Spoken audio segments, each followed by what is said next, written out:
دلته د خوست ولایت په مرکزی ورزشي سټیډیوم کې یو تن چې شاوخوا 10 میاشتې وړاندې د یوې کورنۍ 14 غړي په ډزو وژلي وو په محضر کې قصاص شو. په وژل شوو کې 6 میرمنې، 15 ماشومان او 2 سړي شامل وو.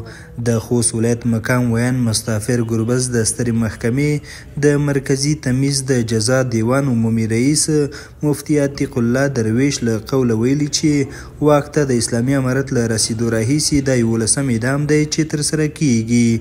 مفتي عتیق الله درویش همدا شان ویلي په یاده پیښه کې 3 تنه شامل وو چې 3 واړو ته د قصاص حکم اورول شوی، خو 2 هغه له دې عمله نن نه اعدام کیږي چې د مقتول کورنۍ وارثان شتون نه لري. ګربز ویل ولایتي مسؤلانو هڅه وکړه چې مقتولینو کورنۍ وارثان دې ته وهڅوي چې قاتل ته بخښنه وکړي، خو په خبره چې د مقتولینو کورنۍ ونه باخه او د قصاص حکم پرې تطبیق شو. د خوست یو شمېر اوسیدونکي هم د یادې پیښې د قاتل د قصاص کېدو باندې خوښ دي. دوی څرګندوي قصاص په ټولنه کې د وژنو مخنیوي لپاره ترسره کیږي او له حکومتي مسؤلانو غواړي چې باید ټول هغه کسان چې بې ګناه خلک وژني سزا ورکړي. ولکم فی القصاص حیات یا اولی الالباب لعلکم تتقون. چې د قصاص چې دی دا که تاسو لپاره د ژوند دی، که دا قصاص نن جدي شي سبا ته بل سړی داسې کار نه کوي. نو نړیوال حقوق بشر چې وایي لکه پاکستان نه څو ورځې مخکې د ګربز په ولسوالۍ د مغلګي په سیمه کې یو بمبار وشو، نو نړیوال په هغې باندې ولې خپله غږ نه اوچتوي؟ لکه هغلته ماشومان شهیدان شول، دغه زنانه شهیدان شولې، نو هغې باره کې دوی غږ نه پورته کوي. که چېرته افغانستان کې یو د الله تعالی احکام جاري کېږي، شرعي حدود جاري کېږي، په هغې باندې دوی غږ پورته کوي. مقصد دا راکان ته شریعت په هره ولایت کې په هره ولسوالۍ کې پلی شي. دغه سړي بالکل ډېر ظلم کړی و، ډېر زویتای کړی و. باید مسلمان سړی دا راکان ته ظلم زیر زویتای ونه کړي. بل چې میږي د بچیای سره کیم هیوادینه ظلم کی زیوتای کی خاري مې نقص کوي، باید یې ته داسې سزا ور کړی شي.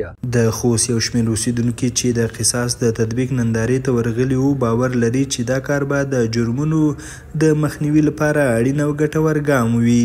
د دوی په باور که د قانون او شریعت تطبیق همداسې دوام وکړي، خلک به ځانونه خوندي احساس کړي او د جرمونو کچه به راښکته شي. دا چې قصاص یو الهي حکم دی، نو په دې اساس قصاص د هغه څه په وړاندې ترسره کیږي چې په ټولنه کې قتل، همداشان غلاوې، همداشان نور جرایم راښکته شي.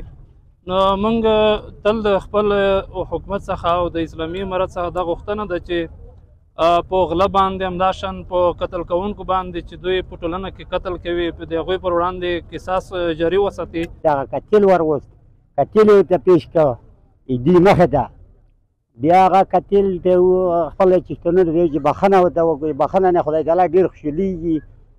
بخښنه ونه شوه، بیا خپل قتل هغه جانب طرف روغی خپل ټکانې په وکړه، کوم چې اشتراکي حکم و هغه ټکانې په وکړه چې بس سړی په قتل ورسېد. که د خدای تعالی خوښه وي په خوست کې اسلامي نظام افغانستان کې په خوست کې دا سټیډیم کې هغه په دې ټولې ولسونو په مخ کې په خپل قتل ورسوه، خپل چښتان ورته رجعت شه. امنیتي ارګانونه، علما، د خوست ولیانو، امنیتي قمندانان ټول په حضور کې مخکې ولاړو.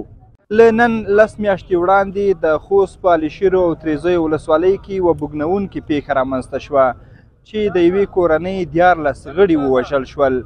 همغه کس ته نن د سزا ورکولو حد جاري کیږي.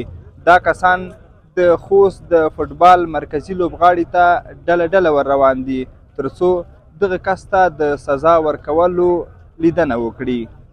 د خوست په علشیرو کې دا پیښه که څه هم یوه لویه غمیزه وه، خو د قصاص پلي کېدو خلکو ته دا پیغام ورکړ چې د ظالم لاس به نه خلاصیږي او د بې ګناه انسانانو وینه به بې ځایه نه پرېښودل کیږي. اوس خلک هیله لري چې دا ډول قاطع عدالت به د سولې او ثبات لپاره دوام وکړي. حیران احمدزی، امید راډیو، خوست.